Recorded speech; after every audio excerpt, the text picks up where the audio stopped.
ഇപ്പോൾ നമ്മുടെ കയ്യിലുള്ളത് മോട്ടോ G54 5G എന്നുള്ള സ്മാർട്ട് ഫോണാണ്. അപ്പം ഈ ഒരു വീഡിയോയിൽ നമ്മൾ നോക്കാൻ പോകുന്നത് ഈ ഒരു സ്മാർട്ട് ഫോണിൻ്റെ അൺബോക്സിങ്ങും അതുപോലെ തന്നെ ഫസ്റ്റ് ഇംപ്രഷനും കാര്യങ്ങളൊക്കെയാണ്.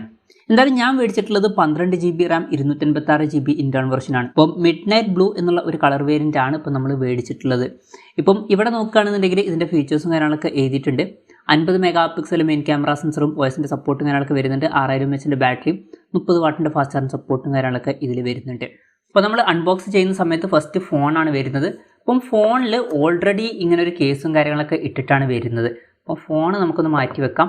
ഈ ബോക്സിൽ ബാക്കി എന്തൊക്കെ ഉണ്ടെന്ന് ചോദിച്ചാൽ ഒന്ന് ചാർജർ ഉണ്ട്, 33 വാട്ടിൻ്റെ ഫാസ്റ്റ് ചാർജറും കാര്യങ്ങളൊക്കെയാണ് ഇതിൽ വരുന്നത്. പിന്നെ ഇത് കൂടാതെ ചാർജിങ് കേബിളും കാര്യങ്ങളൊക്കെ വരുന്നുണ്ട്. ടൈപ്പ് സി ചാർജിങ് കേബിളാണ് ഇതിൽ കൊടുത്തിരിക്കുന്നത്, അതും നമുക്ക് മാറ്റി വെക്കാം. പിന്നെ കുറച്ച് ഡോക്യുമെൻറ്റേഷൻസും കാര്യങ്ങളൊക്കെ ഇതിൽ കൊടുത്തിട്ടുണ്ട്. പിന്നെ സിം ഇജക്ടർ ടൂളും ഇതിൽ വരുന്നുണ്ട്. അപ്പം ഇതൊക്കെയാണ് ബോക്സ് കണ്ടൻസ്. എന്തായാലും ബോക്സിൽ ചാർജറും കാര്യങ്ങളൊക്കെ വരുന്നുണ്ട്, അത് സെപ്പറേറ്റ് മേടിക്കേണ്ട ആവശ്യമൊന്നുമില്ല. ഇനി ബോക്സ് മാറ്റി വെച്ചിട്ട് ഫോണിൻ്റെ കാര്യത്തിലോട്ട് വരികയാണെന്നുണ്ടെങ്കിൽ ഓൾറെഡി ഒരു കവറും കാര്യങ്ങളൊക്കെ ഇതിൽ വരുന്നുണ്ട്. അപ്പോൾ അത് മാറ്റുകയാണെന്നുണ്ടെങ്കിൽ മിഡ് നൈറ്റ് ബ്ലൂ എന്നുള്ള കളർ വേരിയൻ്റാണ് ഞാൻ മേടിച്ചിട്ടുള്ളത്. ഇപ്പോൾ ഡിസൈൻ വൈസ് നോക്കുകയാണെന്നുണ്ടെങ്കിൽ ബേസിക് ആയിട്ടുള്ള ഡിസൈനാണ്. ഇപ്പോൾ ഈ ഒരു ഡിസൈൻ എനിക്ക് ഇഷ്ടപ്പെട്ടു എന്ന് വെച്ചാൽ എനിക്ക് ഈ ഒരു ഡിസൈൻ ഇഷ്ടപ്പെട്ടു എന്ന് തന്നെ പറയാവുന്നതാണ്. ഇപ്പോൾ നമ്മൾ ഫസ്റ്റ് പോർട്സും ബട്ടൺസും ഒക്കെ നോക്കുകയാണെന്നുണ്ടെങ്കിൽ താഴെ 3.5 mm ഓഡിയോ ജാക്ക് വരുന്നുണ്ട്, അതുപോലെ തന്നെ ഒരു മൈക്ക് വരുന്നുണ്ട്. പിന്നെ ടൈപ്പ് സി ചാർജിംഗ് പോർട്ട് ഇവിടെ കൊടുത്തിട്ടുണ്ട്.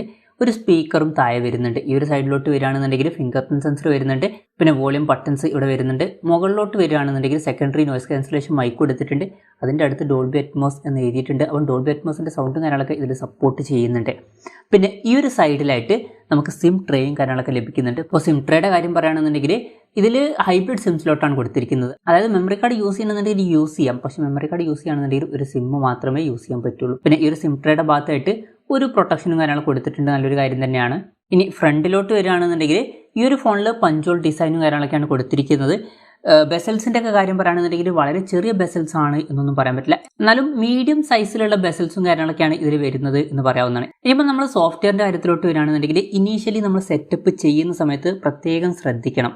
കുറേ റെക്കമെൻഡേഷൻസും കാര്യങ്ങളൊക്കെ വരുന്നുണ്ട്. കുറേ ആപ്പുകൾ ഇൻസ്റ്റാൾ ചെയ്യട്ടെ എന്നൊക്കെ ചോദിക്കുന്നുണ്ട്. അതിൽ പല ആപ്പുകളും നിങ്ങൾക്ക് സ്കിപ്പ് ചെയ്യാവുന്നതാണ്. വലിയ യൂസ് ഒന്നുമില്ലാത്ത പല ഗെയിംസും കാര്യങ്ങളൊക്കെയാണ് വരുന്നത്. എന്തായാലും ബ്ലോട്ട്വെയർസ് അധികം ഉണ്ടോ എന്ന് വെച്ചാൽ ഇപ്പോൾ സാധാരണ മറ്റ് ബ്രാൻഡുകളുടെ ഫോണുകളിൽ കാണുന്ന അത്ര ബ്ലോട്ട്വെയർസ് ഒന്നും ഇതിലില്ല, എന്നാലും ചില ബ്ലോട്ട്വെയർസ് ഒക്കെ ഉണ്ട്. ഇപ്പം ആൻതൂത്തു 3D മാർക്ക് ഇതുപോലുള്ള ആപ്പുകളൊക്കെ ഞാൻ പിന്നീട് ഇൻസ്റ്റാൾ ചെയ്തതാണ്. ഇപ്പോൾ ഡിഫോൾട്ടായിട്ട് വരുന്ന ആപ്പുകളിൽ ഇങ്ങനെ ഒരു ഗെയിം ഇവിടെ കിടക്കുന്നുണ്ട്. അതുപോലെ തന്നെ സോളിറ്റെയർ എന്നുള്ള ഒരു ഗെയിമൊക്കെ ഇതിൽ വരുന്നുണ്ട്. അതുപോലെ തന്നെ കൊഡാക്കിൻ്റെ ഒരു ആപ്പ്, പിന്നെ ലിങ്ക്ഡിൻ്റെ ഒരു ആപ്പും കാര്യങ്ങളൊക്കെ ഇതിൽ വരുന്നുണ്ട്. അപ്പോൾ ചില ബ്ലോട്ട്വെയർസും കാര്യങ്ങളൊക്കെ ഇതിൽ വരുന്നുണ്ട്. കംപ്ലീറ്റ്ലി ബ്ലോട്ട്വെയർസ് ഇല്ല എന്നൊന്നും പറയാൻ പറ്റില്ല, ചില ബ്ലോട്ട്വെയർസ് ഒക്കെ വരുന്നുണ്ട്. എന്നാലും ഈ ഒരു ആപ്പുകൾ നമുക്ക് വേണം എന്നുണ്ടെങ്കിൽ അൺഇൻസ്റ്റാൾ ചെയ്യാവുന്നതാണ്. അൺഇൻസ്റ്റാളിൻ്റെ ഓപ്ഷനും കാര്യങ്ങളൊക്കെ ഈ ആപ്പുകളിൽ വരുന്നുണ്ട്. പിന്നെ സോഫ്റ്റ്വെയറിൻ്റെ കാര്യത്തിൽ പറ്റ സ്റ്റോക്ക് ആൻഡ്രോയിഡ് സോഫ്റ്റ്വെയർ എക്സ്പീരിയൻസ് ആണ് എന്ന് പറയാൻ പറ്റില്ല, ചില എക്സ്ട്രാ ഫീച്ചേഴ്സ് നമുക്ക് കിട്ടുന്നുണ്ട്. ഇപ്പോൾ മോട്ടറോളയിൽ കുറേ ഫീച്ചേഴ്സും കാര്യങ്ങളൊക്കെ കാണാറുണ്ട്. ഇപ്പോൾ നമ്മൾ ഷേക്ക് ചെയ്യുകയാണെന്നുണ്ടെങ്കിലൊക്കെ ഫ്ലാഷും കാര്യങ്ങളൊക്കെ കത്തുന്നതായിരിക്കും. അതുപോലുള്ള ഫീച്ചേഴ്സൊക്കെ ഇതിൽ എക്സ്ട്രാ വരുന്നുണ്ട്. ഇപ്പോൾ മോട്ടറോളയുടെ സോഫ്റ്റ്വെയറിൽ പഴയ പോലെയല്ല, മോട്ടോ സെക്യൂർ എന്നുള്ള ഒരു ഫീച്ചറും കൂടി ഇപ്പോൾ കൊടുത്തിട്ടുണ്ട്. ഇപ്പം ഇതിൽ സെക്യൂർ ഫോൾഡറൊക്കെ വരുന്നുണ്ട്. അപ്പോൾ നമുക്ക് ഫയൽസൊക്കെ ഹൈഡ് ചെയ്ത് വെക്കണമെന്നുണ്ടെങ്കിൽ ഇതിൽ ഹൈഡ് ചെയ്ത് വെക്കാവുന്നതാണ്. അതുപോലെ തന്നെ സെക്കൻഡറി ആപ്ലിക്കേഷൻസും കാര്യങ്ങളൊക്കെ നമുക്ക് ഇതിൽ യൂസ് ചെയ്യാവുന്നതാണ്. അപ്പം അതും ഇൻട്രസ്റ്റിംഗ് ആയിട്ടുള്ള ഒരു സോഫ്റ്റ്വെയർ ഫീച്ചറാണ്. അപ്പം അത്യാവശ്യം ക്ലീൻ ആയിട്ടുള്ള ഒരു സോഫ്റ്റ്വെയർ എക്സ്പീരിയൻസും വരുന്നുണ്ട്. അതുപോലെ തന്നെ കുറച്ച് എക്സ്ട്രാ ഫീച്ചേഴ്സും നമുക്ക് ഇതിൽ കിട്ടുന്നുണ്ട്. ഇനി ഡിസ്പ്ലേയുടെ കാര്യം പറയുകയാണെന്നുണ്ടെങ്കിൽ ഇതിൽ 6.5 ഇഞ്ചിൻ്റെ ഡിസ്പ്ലേ ആണ് കൊടുത്തിരിക്കുന്നത്. അപ്പം ഒരു മീഡിയം ലെവലിൽ വരുന്ന ഒരു സ്ക്രീൻ സൈസാണ് ഇതിൽ കൊടുത്തിട്ടുള്ളത്. അതുപോലെ തന്നെ ഫുൾ HD റെസൊല്യൂഷനും കാര്യങ്ങൾ കൊടുത്തിട്ടുണ്ട്. അമോലെഡ് ഡിസ്പ്ലേ ഒന്നും വരുന്നില്ല, LCD പാനലേ ഇതിൽ കൊടുത്തിട്ടുള്ളൂ. അതുപോലെ തന്നെ ഡിസ്പ്ലേയിൽ 120 Hz റിഫ്രഷ് റേറ്റ് സപ്പോർട്ട് ചെയ്യുന്നുണ്ട്. പിന്നെ പഞ്ചോൾ ഡിസൈനും കൊടുത്തിട്ടുണ്ട്. അപ്പം ഈ ഒരു സ്മാർട്ട് ഫോൺ ഞാൻ 16,000 രൂപ പ്രൈസ് റേഞ്ചിലാണ് മേടിച്ചിട്ടുള്ളത്. ആ ഒരു പ്രൈസ് റേഞ്ചിൽ 5G ഫോണാണ് എന്നുള്ള കാര്യം കൺസിഡർ ചെയ്യുമ്പോൾ ഡീസൻ്റ് ആയിട്ടുള്ള ഡിസ്പ്ലേ ഫീച്ചേഴ്സും കാര്യങ്ങളൊക്കെ ഇതിൽ വരുന്നുണ്ട് എന്ന് തന്നെ പറയാവുന്നതാണ്. ഇപ്പോൾ ഡിസ്പ്ലേ ക്വാളിറ്റിയുടെ കാര്യം പറയുകയാണെന്നുണ്ടെങ്കിൽ എനിക്ക് ഒരു ഇഷ്യൂസും ഫീൽ ചെയ്തിട്ടില്ല. ഇപ്പോൾ നമ്മൾ യൂട്യൂബിൽ വീഡിയോസൊക്കെ പ്ലേ ചെയ്ത് നോക്കിയപ്പോൾ ക്വാളിറ്റി കുറവുള്ളതായിട്ടൊന്നും തോന്നിയിട്ടില്ല. ഇപ്പോൾ നിങ്ങൾക്ക് നോക്കിയാൽ കാണാൻ പറ്റും, ഭയങ്കര ബൂസ്റ്റഡ് ആയിട്ടുള്ള കളേഴ്സും കാര്യങ്ങളൊന്നും വരുന്നില്ല. അത്യാവശ്യം നല്ല കളേഴ്സും കാര്യങ്ങളൊക്കെയാണ് ഇതിൽ വരുന്നത്. അതുപോലെ തന്നെ വീഡിയോ വ്യൂയിങ് അത്യാവശ്യം നല്ല എക്സ്പീരിയൻസും കാര്യങ്ങളൊക്കെയാണ് എന്ന് പറയാവുന്നതാണ്. പിന്നെ യൂട്യൂബിൽ വീഡിയോസ് പ്ലേ ചെയ്യുന്ന സമയത്ത് 4K സപ്പോർട്ടും കാര്യങ്ങളൊക്കെ വരുന്നുണ്ട്. അതുപോലെ തന്നെ HDRൻ്റെ സപ്പോർട്ടും വരുന്നുണ്ട്. ചില ഫോണുകളിലൊക്കെ HDR മിസ്സിംഗ് ആണ്, എന്നാൽ യൂട്യൂബിൽ നമുക്ക് HDRൻ്റെ സപ്പോർട്ടും കാര്യങ്ങളൊക്കെ ലഭിക്കുന്നുണ്ട്. പിന്നെ യൂട്യൂബിൽ നമ്മൾ വീഡിയോസ് പ്ലേ ചെയ്യുന്ന സമയത്ത് സെറ്റിംഗ്സിൽ പോയി നോക്കിയാൽ 4K HDR വീഡിയോ പ്ലേ ബാക്കിൻ്റെ സപ്പോർട്ടും കാര്യങ്ങളൊക്കെ ഇതിൽ കാണിക്കുന്നുണ്ട്. ഇപ്പം HDRൻ്റെ സപ്പോർട്ട് കാണിക്കുന്നുണ്ട്. പക്ഷേ ഒരു കാര്യം എന്താണെന്ന് വെച്ചാൽ ഈ ഒരു 4K HDRലോട്ട് ഞാൻ ഇടുകയാണെന്നുണ്ടെങ്കിൽ പിന്നീട് ഞാൻ സെറ്റിംഗ്സിൽ പോയി നോക്കുമ്പോൾ 480p അല്ലാന്നുണ്ടെങ്കിൽ 360pയിലാണ് ഇത് പ്ലേ ആവുന്നത്. ഇപ്പം നോക്കിയാൽ നിങ്ങൾക്ക് ആ ഒരു 4K അവിടെ ഓപ്ഷൻ കാണാനില്ല. അപ്പം 4Kയിൽ ഇട്ട് കഴിഞ്ഞാൽ പിന്നെ 4K ഓപ്ഷൻ അവിടെ കാണുന്നില്ല. അപ്പം അങ്ങനെ ഒരു ഇഷ്യൂ എനിക്ക് ഫീൽ ചെയ്തിട്ടുണ്ട് വീഡിയോ പ്ലേ ചെയ്യുന്ന സമയത്ത്. ഇനി അതല്ല, നമ്മൾ ആ ഒരു ക്വാളിറ്റി മാറ്റിയിട്ട് 1440 HDR ഇടുകയാണെന്നുണ്ടെങ്കിൽ ആ ഒരു റെസൊല്യൂഷനിൽ അങ്ങനെ മാറ്റങ്ങൾ വരുന്നില്ല. ആ ഒരു റെസൊല്യൂഷനിൽ തന്നെ അത് പ്ലേ ആവുന്നുണ്ട്. അപ്പോൾ 4Kയിൽ ഇടുന്ന സമയത്ത് ഇങ്ങനെ ഒരു ഇഷ്യൂ നോട്ട് ചെയ്തിട്ടുണ്ട്. ഇനി സൗണ്ട് ക്വാളിറ്റിയുടെ കാര്യത്തിലോട്ട് വരികയാണെന്നുണ്ടെങ്കിൽ അത്യാവശ്യം നല്ല സൗണ്ട് ക്വാളിറ്റിയും കാര്യങ്ങളൊക്കെ ഫീൽ ചെയ്തിട്ടുണ്ട്. ജസ്റ്റ് നിങ്ങൾ തന്നെ ഒന്ന് കേട്ട് നോക്കുക. അത്യാവശ്യം നല്ല ലൗഡായിട്ടുള്ള സ്പീക്കേഴ്സും കാര്യങ്ങളൊക്കെ ഇതിൽ വരുന്നുണ്ട് എന്ന് തന്നെ പറയാവുന്നതാണ്. പിന്നെ നേരത്തെ പറഞ്ഞു സ്റ്റീരിയോ സ്പീക്കേഴ്സും കാര്യങ്ങളൊക്കെ ഇതിൽ കൊടുത്തിട്ടുണ്ട്. അത് നല്ലൊരു കാര്യം തന്നെയാണ്. അത് മാത്രമല്ല ഡോൾബി അറ്റ്മോസിൻ്റെ സൗണ്ടും ഇതിൽ സപ്പോർട്ട് ചെയ്യുന്നുണ്ട്. അതും നല്ലൊരു കാര്യം തന്നെയാണ്. എന്തായാലും സൗണ്ട് ക്വാളിറ്റി ഒന്ന് കേട്ട് നോക്കുക.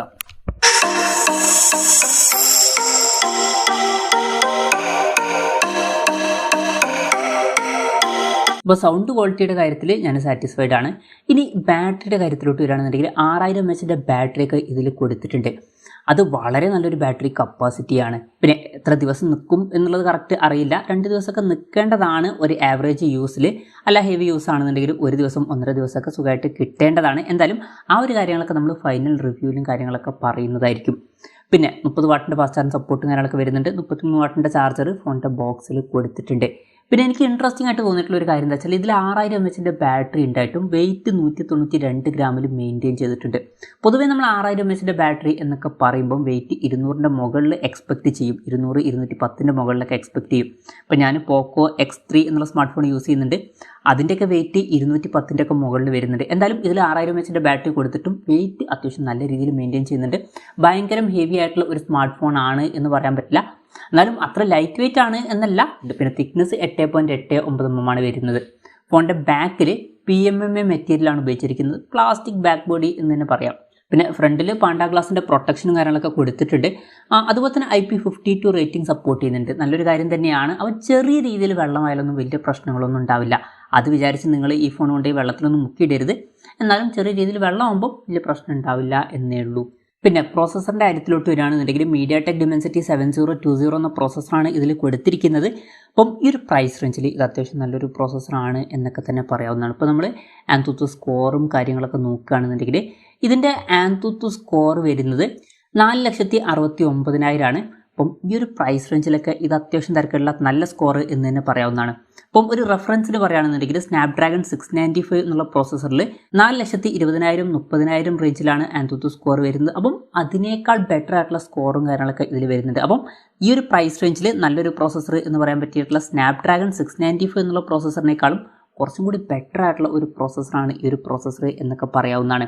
അപ്പം AnTuTu സ്കോർ ബേസ് ചെയ്തിട്ട് നമ്മൾ നോക്കുകയാണ് എന്നുണ്ടെങ്കിൽ പിന്നെ ഈ കാണുന്നത് Geekbench 6ൻ്റെ സ്കോറാണ്. സിംഗിൾ കോറിൽ 924 മൾട്ടി കോറിൽ 2332 പോയിന്റും ലഭിച്ചിട്ടുണ്ട്. അത്യാവശ്യം നല്ലൊരു പോയിന്റ്സും കാര്യങ്ങളൊക്കെ തന്നെയാണ് ഈ ഒരു പ്രൈസ് റേഞ്ചിൽ. പിന്നെ നമ്മൾ CPU ത്രോട്ട്ലിംഗ് ടെസ്റ്റും കാര്യങ്ങളൊക്കെ നോക്കിയിട്ടുണ്ടായിരുന്നു. അപ്പോൾ നല്ലൊരു റിസൾട്ടും കാര്യങ്ങളൊക്കെ തന്നെയാണ് കിട്ടിയിട്ടുള്ളത്. ഇപ്പം 90% മാക്സിമം പെർഫോമൻസ് കാര്യങ്ങളൊക്കെ മെയിൻറ്റെയിൻ ചെയ്തിട്ടുണ്ട്. അധികം ത്രോട്ടിൽ ചെയ്യുന്നില്ല. ഇപ്പം റെഡ് ഏരിയയിലോട്ട് പോയിട്ടില്ല എന്ന് മാത്രമല്ല, ഈവൻ അധികം യെല്ലോ ഏരിയ പോലും ഇല്ല. ഭൂരിഭാഗം ടൈമിലും അത്യാവശ്യം ഗ്രീൻ ആയിട്ട് തന്നെയാണ് ഇത് കിടക്കുന്നത്. അപ്പം ത്രോട്ട്ലിംഗ് ഇഷ്യൂസ് ഒന്നും ഇതിൽ ഉള്ളതായിട്ട് ഫീൽ ചെയ്തിട്ടില്ല. അപ്പം പെർഫോമൻസിൻ്റെ ഒക്കെ കാര്യത്തിൽ നമ്മൾ സ്കോർ നോക്കുകയാണെന്നുണ്ടെങ്കിൽ അത്യാവശ്യം നല്ല സ്കോറും അതുപോലെ തന്നെ ത്രോട്ട്ലിംഗ് ടെസ്റ്റിൽ നല്ലൊരു റിസൾട്ടും കാര്യങ്ങളൊക്കെ കിട്ടിയിട്ടുണ്ട്. ഇനി ഗെയിമിങ്ങിൻ്റെ ഒക്കെ കാര്യങ്ങൾ നമ്മൾ ഫൈനൽ റിവ്യൂവിലും കാര്യങ്ങളൊക്കെ പറയുന്നതായിരിക്കും. എന്തായാലും അത്യാവശ്യം കേപ്പബിൾ ആയിട്ടുള്ള പ്രോസസ്സറാണ്. ഇപ്പോൾ ഞാൻ ഇനീഷ്യലി യൂസ് ചെയ്ത സമയത്ത് എനിക്ക് വലിയ ലാഗും കാര്യങ്ങളൊന്നും ഇതിൽ ഫീൽ ചെയ്തിട്ടില്ല. അത്യാവശ്യം സ്മൂത്തായിട്ട് ഇത് റൺ ചെയ്യുന്നതായിട്ടാണ് എനിക്ക് ഫീൽ ചെയ്തിട്ടുള്ളത്. പിന്നെ out of the box Android 13 software ആണ് വരുന്നത്. Android 14 അപ്ഡേറ്റ് ലഭിക്കുമെന്ന് അവർ പറഞ്ഞിട്ടുണ്ട്. കൂടുതൽ അപ്ഡേറ്റ്സും കാര്യങ്ങളൊന്നും ലഭിക്കില്ല. ഒരു മിനിമം ഒരു 2 കൊല്ലത്തെ OS അപ്ഡേറ്റ് എങ്കിലും ഉണ്ടായിരുന്നെങ്കിൽ കുറച്ചുകൂടി നന്നായിനെ. എന്തായാലും 3 കൊല്ലത്തെ സെക്യൂരിറ്റി അപ്ഡേറ്റ്സും കാര്യങ്ങളൊക്കെ ഇതിൽ ലഭിക്കുന്നതായിരിക്കും. പിന്നെ ഈ ഒരു ഫോണിൽ 5G സപ്പോർട്ട് ഉണ്ട്.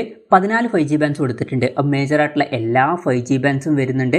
പിന്നെ ബ്ലൂടൂത്ത് 5.3യുടെ സപ്പോർട്ട് വരുന്നുണ്ട്. ഡ്യുവൽ ബാൻഡ് വൈഫൈ കൊടുത്തിട്ടുണ്ട്. പിന്നെ വൈഡ് വൈൻ L1ൻ്റെ സർട്ടിഫിക്കേഷനും കാര്യങ്ങളൊക്കെ ഇത് ലഭിച്ചിട്ടുണ്ട്. കോൾ ക്വാളിറ്റിയുടെ കാര്യം പറയുകയാണെന്നുണ്ടെങ്കിൽ അതിൻ്റെ കാര്യത്തിൽ ഒരു ഇഷ്യൂസും എനിക്ക് ഇതുവരെ ഫേസ് ചെയ്തിട്ടില്ല. അത്യാവശ്യം നല്ല രീതിയിൽ തന്നെ ക്ലിയർ ആയിട്ട് കേൾക്കുന്നുണ്ട്. ഇനി ക്യാമറയുടെ കാര്യത്തിലോട്ട് വരികയാണെന്നുണ്ടെങ്കിൽ ഫോണിൻ്റെ പിന്നിൽ ഡ്യുവൽ ക്യാമറ സെറ്റപ്പേ കൊടുത്തിട്ടുള്ളൂ. അത് വിചാരിച്ചിട്ട് മോശം ക്യാമറ സെറ്റപ്പ് എന്നല്ല. 50 mega pixel main camera sensor വരുന്നുണ്ട്. അതിൽ തന്നെ എടുത്തു പറയേണ്ട ഒരു കാര്യം, ഇതിൽ OSൻ്റെ സപ്പോർട്ടും കാര്യങ്ങളൊക്കെ വരുന്നുണ്ട്. പൊതുവേ ഈ ഒരു പ്രൈസ് റേഞ്ചിൽ വരുന്ന ഫോണുകളിൽ OSൻ്റെ സപ്പോർട്ടും കാര്യങ്ങളൊന്നും ഉണ്ടാവാറില്ല. പക്ഷേ ഈ ഫോണിൽ വരുന്നുണ്ട്. അതുകൊണ്ട് തന്നെ അത് എടുത്തു പറയേണ്ട കാര്യമാണ്. പിന്നെ രണ്ടാമത്തെ സെൻസർ എന്ന് പറയുന്നത് 8 mega pixel ultra wide angle lens ആണ്. അല്ലാതെ വേസ്റ്റ് ആയിട്ടുള്ള 2 മെഗാ പിക്സൽ സെൻസേഴ്സ് ഒന്നുമില്ല. അപ്പം യൂസ്ഫുൾ ആയിട്ടുള്ള സെൻസേഴ്സ് ഇതിൽ കൊടുത്തിട്ടുള്ളൂ. അതുപോലെ തന്നെ ഫ്രണ്ടിൽ 16 മെഗാ പിക്സൽ സെൽഫി ക്യാമറയും കൊടുത്തിട്ടുണ്ട്. പിന്നെ ക്യാമറയെ പറ്റിയിട്ടുള്ള കൂടുതൽ കാര്യങ്ങൾ നമ്മൾ ഫൈനൽ റിവ്യൂവിലും കാര്യങ്ങളൊക്കെ പറയുന്നതായിരിക്കും. എന്തായാലും ചില ക്യാമറ സാമ്പിൾസ് വെച്ചിട്ടുണ്ട്, ജസ്റ്റ് ഒന്ന് ചെക്ക് ചെയ്യുക, നിങ്ങളുടെ അഭിപ്രായം കൂടി ജസ്റ്റ് ഒന്ന് കമൻറ്റ് ചെയ്യുക. ഇപ്പോൾ ഫോട്ടോസൊക്കെ എടുക്കുന്ന സമയത്ത് ഇപ്പോൾ നല്ല ലൈറ്റൊക്കെ ഉള്ള കണ്ടീഷൻസിൽ അത്യാവശ്യം തിരക്കില്ലാത്ത ഫോട്ടോസും കാര്യങ്ങളൊക്കെ നമുക്ക് കിട്ടുന്നുണ്ട്. പക്ഷേ ഒരു കാര്യം എന്താണെന്ന് വെച്ചാൽ നല്ല സാച്ചുറേഷൻ കൂടിയ ഇമേജസും കാര്യങ്ങളൊക്കെയാണ് വരുന്നത്. ഇപ്പം ഈ ഒരു ഫോട്ടോയിലൊക്കെ ഈ ഒരു റെഡ് ബനിയൻ എന്ന് പറയുന്നത് ഇത്രയും കളർ ഇല്ല, അപ്പോൾ കുറച്ച് സാച്ചുറേഷൻ കൂടുതലായിട്ടാണ് കാണിക്കുന്നത്. അതുപോലെ തന്നെ എടുത്തു പറയേണ്ട ഒരു കാര്യം, ഇപ്പം ബാക്കിൽ കാണുന്ന ആകാശം ഭയങ്കര നീലമായിട്ടാണ് ഇതിൽ കാണിക്കുന്നത്, പക്ഷേ അത്ര ഒന്നുമില്ല. അപ്പം ഒരു ആർട്ടിഫിഷ്യൽ ഫീലും കാര്യങ്ങളൊക്കെ നമുക്ക് അവിടെ വരുന്നുണ്ട്. അപ്പം കുറച്ച് സാച്ചുറേഷൻ കൂടിയ ഇമേജസും കാര്യങ്ങളൊക്കെയാണ് ഇതിൽ വരുന്നത്. പിന്നെ പോർട്രേറ്റ് ഫോട്ടോസിൻ്റെ കാര്യം പറയുകയാണെന്നുണ്ടെങ്കിൽ ബാക്ക് ക്യാമറയുടെ പോർട്രേറ്റ് ഫോട്ടോസിൽ എഡ്ജ് കട്ടൗട്ട് അത്ര പെർഫെക്റ്റ് ആണ് എന്ന് പറയാൻ പറ്റില്ല. പല ഭാഗങ്ങളിലും ഈ ഒരു കട്ടൗട്ട് മിസ്സാവുന്നുണ്ട്. വലിയ തരക്കേടില്ലാത്ത പോർട്രേറ്റ് ഫോട്ടോസ് എന്ന് പറയാം, വളരെ മികച്ചത് എന്നൊന്നും പറയാൻ പറ്റില്ല. പിന്നെ സെൽഫി ക്യാമറയുടെ അടുത്തിലോട്ട് വരികയാണെന്നുണ്ടെങ്കിൽ നല്ല ലൈറ്റൊക്കെ ഉള്ള കണ്ടീഷൻസിൽ അത്യാവശ്യം നല്ല ഫോട്ടോസും കാര്യങ്ങളൊക്കെ ലഭിക്കുന്നുണ്ട്. പിന്നെ നേരത്തെ പറഞ്ഞ പോലെ തന്നെ സാച്ചുറേഷൻ അത്യാവശ്യം കൂടുതലാണ്.